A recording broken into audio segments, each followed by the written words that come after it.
जैसे व्याख्या का जो प्रसंग है, तो व्याख्या की तैयारी कैसे होगी? सबसे पहला कि जो 10 इयर्स के जो क्वेश्चंस है मिला होगा क्वेश्चन, इसमें क्या पूछा गया उस टॉपिक से क्या पूछा गया, एक तो आपको वो नोट कर लेना है। दूसरा, व्याख्या क्या आप स्वयं पढ़ते हुए कुछ भी अच्छी लाइन लग जाए तो उसको अंडरलाइन कर लेना है ना, अंडरलाइन कर लीजिए।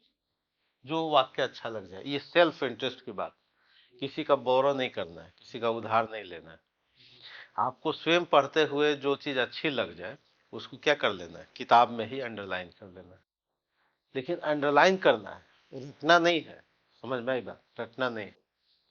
तीसरी बात, एक चैप्टर से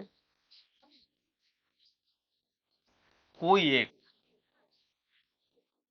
व्याख्या कर लेनी स्वयं से। जैसे मान लिया कि आपने प्रेमचंद की 16 कहानियां हैं, कम से कम 4-5, सबसे नहीं, क्योंकि ये 16 तो लिखा हुआ ना, 16 से सवाल तो आना नहीं, आना है पूरे प्रेम मंजूषा से सवाल, है ना। तो इसमें नहीं पढ़ना है कि हर कहानी के बारे में उसमें से सवाल आएंगे। आपको 16 कहानियों में से कम 5 कहानी में 5 व्याख्या कर लीजिए। हर कहानी से एक एक व्याख्या कर लिया, हो गया। अब ये नहीं सोचना है कि बाकी सब पंक्तियों से भी करना है। ये जब 3 काम कर लिया आपने, ठीक है, तो फिर व्याख्या लिखना क्या हो जाएगा, आसान हो जाएगा। ठीक है, ठीक वैसे ही है जैसे आपने अगर गाड़ी चलाना सीख लिया तो आप गाड़ी 2 4 5 रास्ते पे चला लीजिए। ऐसा नहीं हो सकता कि भारतवर्ष की हर पगडंडी पर, हर सड़क पर, हर नेशनल हाईवे पर, सब पे जब हम गाड़ी चलाएंगे तब परफेक्ट होंगे। आपको गाड़ी चलाना आ गया, यानी व्याख्या लिखने आ गया, तो कोई भी पंक्ति हो, नहीं नहीं वैसे नहीं रहती। वैसे तो फिर कितना रटेंगे, फिर तो गलत तरीका हो जाएगा। स्वयं पढ़ते हुए जब अंडरलाइन करेंगे तो अपने आप आ जाए, अपने आप आ जाए। मतलब बाहर से नहीं, कहीं से भी आ सकते हैं, कहीं से भी। हाँ, जो अच्छी लग जाए, जो कुछ रचनाकार कुछ व्यक्त करना चाहता हो। हाँ, हाँ, लेकिन अगर एक जगह लिखा मिल जाएगा तब तो आप पहचान ही नहीं पाएंगे। जैसे एक जगह अगर दे दिया जाए तो आप स्वयं ही नहीं पहचान। व्याख्या का मतलब है कोई 2 लाइन पूछना है, तो 2 लाइन तो एक ही किसी कहानी से होगा। समझ में आई बात?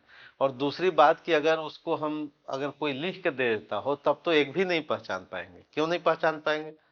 क्योंकि आपने तो वो सेंटेंस केवल पढ़ लिया है, उसका आगे पीछे का भाव ही नहीं समझा है। ये तभी सॉल्यूशन उसका हो सकता है जब आप पूरी कहानी पढ़ के जब स्वयं में से अंडरलाइन करते हैं तो जेहन में बैठ जाता है ना। अगर वो एक जगह दे भी दिया जाए तो तब और ज्यादा खतरे हैं। फिर तो खतरे बढ़ जाएंगे, इसलिए खतरे बढ़ जाएंगे, फिर आप मिक्स हो जाएंगे, फिर आपको पता ही नहीं चलेगा कि कौन कहानी का क्या भाव है। क्लियर है? तो वैसा लिखना भी नहीं, वैसी कॉपी भी नहीं बनानी। केवल ये कॉपी बनानी है 10 इयर्स वाली। और उसमें जब आप पढ़ते हो, जैसे मान लिया कि कफन कहानी से यदि पूछा गया 10 साल में, तो वहीं पर लिख देना, किताब में ही लिख देना कि 2023 में ये पूछा गया, अंडरलाइन। बस इतना ही काम है। और बाकी जो अच्छे लगे खूब होती, रिपीट होती है ना। क्लियर हुआ?